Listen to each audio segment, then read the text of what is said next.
I've been getting a lot of comments asking me to make a Flurry build that can work in the endgame. And I will say at level 91, this has not been easy. I've literally tested a Trapper variant, a physical damage variant, single imbuements, but I think the best variation of the Flurry Rogue is with double imbuements. Today, I'm going to teach you how to play the double imbuement Flurry Rogue. And for a quick disclaimer, for anyone who might comment about the strength of this build, the Flurry build, in my opinion, is not a top 1 or 2 build, but I have found a variant that's doing enough damage to clear endgame content at level 91, and I wanted to share my build for any Flurry enthusiasts. First, let me explain the build. The Flurry Imbuer build is based around amplifying the damage of your Flurry with Shadow and Poison Imbuement. I take Shadow Step for my movement because you really do want an Unstoppable for crowd control escape. And I take Poison Trap to knock down enemies and reset the cooldowns of our imbuement skills. So let me show you the core DPS loop for this build if you guys are curious. So first we're going to pop Shadow Imbuement before we go into combat. We want this cooldown to start getting reset right away. Then let's say this guy's an enemy, right? I'm going to use Puncture on him 3 times to get the maximum combo points. Then let's say we have a big pack of enemies, right? And this rat is where they are. I'm Shadow Stepping on the rat, dropping my Poison Trap, and then Flurry, combo points, Flurry, next imbuement, combo points, Flurry, and reset. That's basically the core loop of this build, and I'm going to show you it really quickly here, right? We go 1, 2, 3, Shadow Imbuement, 1, 2, 3, Shadow Imbuement, 1, 2, 3, pop Poison Imbuement, drop Poison Trap, dead. Now that I've shown you the build and sort of how it works, let me break down the skill choices I've made. And don't worry, if you don't want to hear my explanation, I did put a D4 planner link in the description below, as requested so many times in the last video. But anyway, for those of you who want to understand my choices, here you go.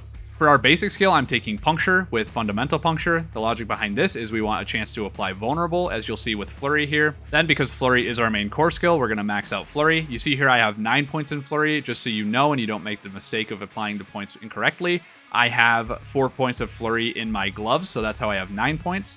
And I'm going to show you later, like Shadow Imbuement, I'm also 5 out of 5, but we'll talk about that later. Then, going back to Flurry, we take Enhanced Flurry and we take Improved Flurry. The logic behind this is we're making one enemy vulnerable with Puncture, and then we're spreading that vulnerable to every enemy we're fighting with Improved Flurry here. Then for some defense and survivability, we're going to take 3 points in Sturdy and 3 points in Siphoning Strikes for the healing. Then in the agility section, I've taken Shadow Step because in my opinion, like I said, it's important to have an Unstoppable.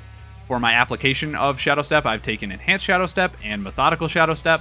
Then I've taken 3 points into Weapon Mastery. This is just nice to have for the raw stats. Then I've taken Concussive. Concussive is really nice to have for the crit strike chance against knockdown enemies, and you're going to see here we do knock down enemies relatively often. Then I've taken Trick Attacks to actually knock down the enemies. You're going to see that works pretty well because we actually are taking the Mangler's aspect here to daze enemies. In my opinion, this part of the build is important not to overlook because with the Flurry build, like I said, survivability is a bit of a problem because you're not one-shotting every enemy if you're doing harder content and your gear's not as good.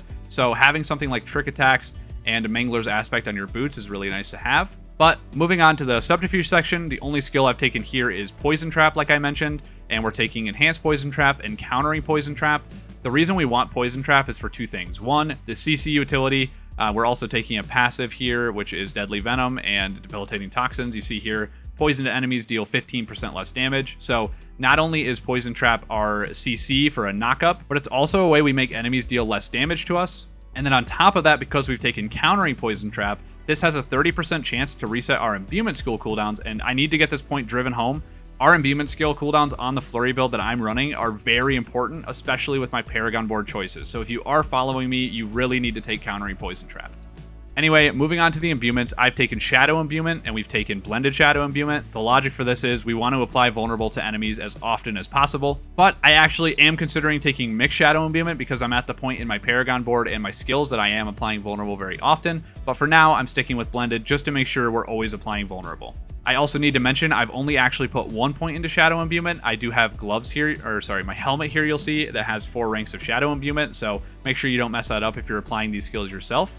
Then I've taken Poison Imbuement, I've taken Enhanced Poison Imbuement, and I've taken Blended Poison Imbuement. The logic for Blended Poison Imbuement for me is it helps us do more damage to elites. The poison damage is actually nothing to scoff at. It's a lot of damage, and you'll notice that on bosses and elites specifically, it's really nice to have. Then, like I mentioned before, we're putting 1 point in Deadly Venom, 3 points in Debilitating Toxins. And then as an extra no-brainer here, precision imbuement is really nice to have because we are using imbued skills almost every time we're activating our core skill. So the 9% crit strike chance is almost a flat 9% crit strike chance in general. Then in the ultimate section, I've taken 2 points into innervation for the energy chance. We don't really struggle with energy, but this is really nice to have to make sure you're not running out if you are managing the build really well. Then I've also taken adrenaline rush and I've taken 3 points into haste. And finally, for my key passive, I have gone with Victimize. My logic for Victimize here is this build to me is kind of like this explosive, just massive AoE damage pumping build. Victimize further enhances the explosive potential of the build. Now, this has just been the passive I found the most success with. I will mention for an honorable mention here that the momentum passive could be really nice. But with that out of the way, let's move into the Paragon board. All right, so now in the Paragon board section, don't worry, this will all be linked below. If you don't want to listen to my explanation, please feel free to go to the planner and copy it. Or if you just want to hear my explanation while you're making the build, feel free to.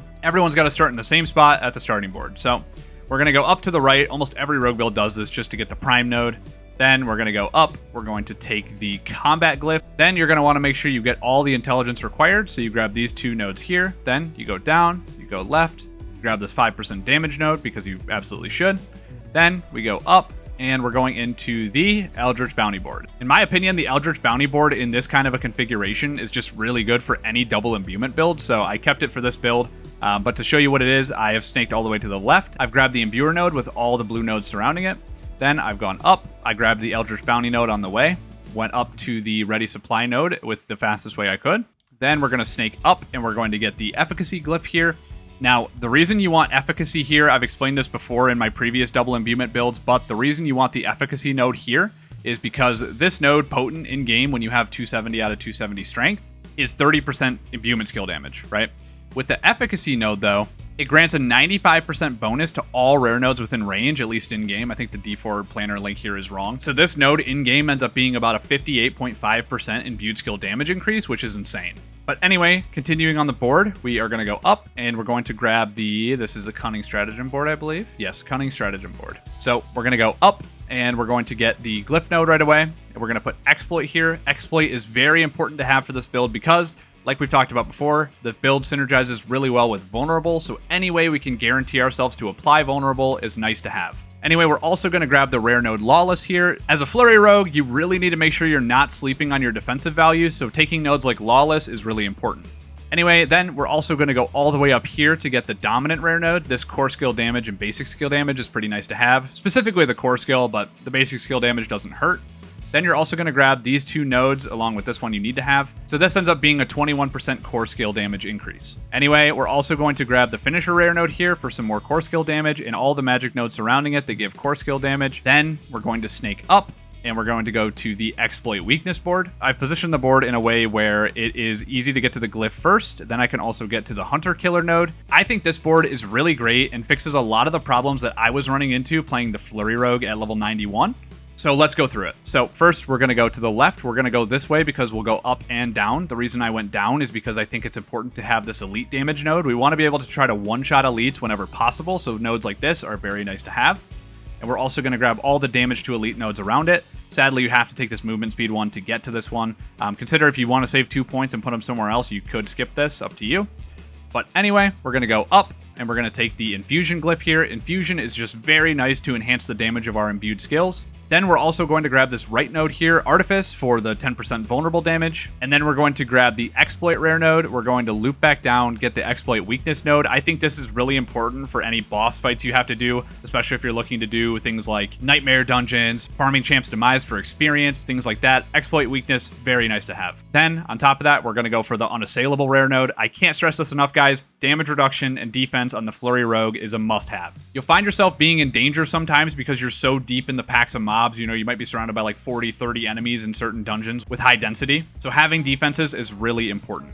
But anyway, moving on. Then we're also going to snake up and get our last board, which is Cheap Shot. So I do want to mention something here right away, and I'm going to leave this up to you. In my opinion, like I just said, defenses are really important. So I've gone to the left to get Safeguard. But a lot of you, especially if your gear isn't best in slot, might enjoy the Spearhead rare node. The damage to healthy enemies is pretty huge, and the supporting nodes around it make you do a lot more damage to enemies who haven't been injured yet. So that's a consideration you can make. And if you do it, I'm pretty sure you can do the same sort of configuration where you go boom, boom, and you go this.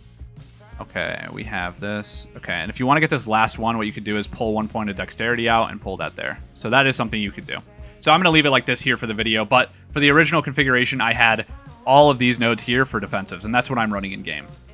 But anyway, we're also going to get the cheap shot legendary node, and finally, we're going to get the glyph closer.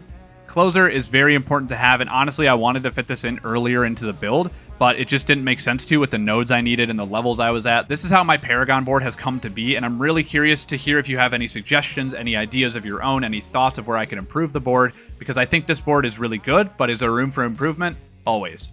Now, I really quickly want to go through the gear, but I'm not going to talk about the aspects on my gear. Instead, there is a link in the description to a D4 planner that does a better job of just showing that efficiently and letting you realize what pieces you need as you're going through and upgrading aspects on your gear. But anyway, the thing I do want to talk about in this video and I need to talk about are the stat weights on each piece of gear. So first, let's talk about the helmet.